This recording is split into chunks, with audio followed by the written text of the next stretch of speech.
ঐতিহ্য আর স্বাদের ভিন্নতায় চকবাজারের ইফতারে এবার যুক্ত হয়েছে নতুন নতুন খাবার। বড় বাপের পোলা, হরেক রকম কাবাব, শরবত, মিষ্টান্ন আইটেমের পাশাপাশি টার্কিশ খাবার, অন্থন সহ অনেক খাবার বিক্রি হচ্ছে। তবে অভিযোগ আছে অস্বাস্থ্যকর নোংরা পানির বরফ, পোড়া তেল ও নিম্নমানের মশলা দিয়ে অনেক সময় এসব খাবার তৈরি করা হয়। নিয়ামুল আজিজ সাদেকের রিপোর্ট।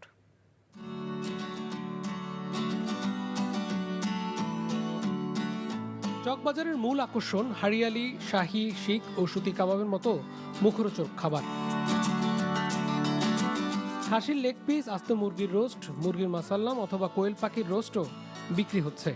পাগুড়া 5 টাকা, ডিম চাপ 10 টাকা কোয়ার্টার, বেগুন 5 টাকা, আলু চাপ 5 টাকা, ডিম চাপ ফুল আছে 40 টাকা।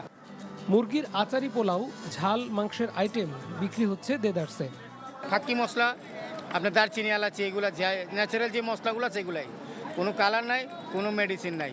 দারচিনি, এলাচি, লং, গোলমরিচ, জিরা, শাহি জিরা এবং জায়ফল, জত্রি এগুলো দিয়ে আমরা সম্পূর্ণ মিক্স করে এটাকে ডাবলি বানানো হয়। মাংসের খাবারের পাশাপাশি নিয়মিত ইফতার সামগ্রী, দই বড়া, পেঁয়াজু, আলুর চপ, বেগুনিও বিক্রি করা হচ্ছে।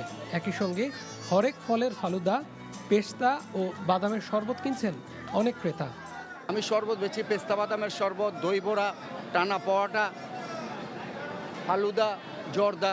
ঐতিহ্যজনক খাবারও মোটামুটি হয়তো বাসায় প্রতিদিনই রান্না করা হয়, এইখান থেকে হয়তো কিনা হয়। যে হাইপ আছে, যে বড় বাপের পোলাইকাই সেটা নিয়েছি, সুতি কাবাব নিয়েছি, কোয়েল নিয়েছি, চিকেন নিয়েছি।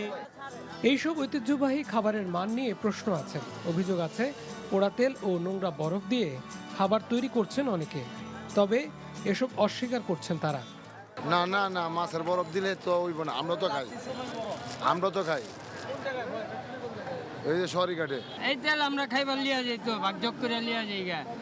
ক্রেতা সমাগম আগের চেয়ে কমেছে বলে দাবি করেছেন অনেক বিক্রেতা, কিন্তু বিক্রি নিয়ে সন্তুষ্টি প্রকাশ করেছেন তাদের বেশিরভাগই। Niamul Aziz Sadek, NTV news, Dhaka.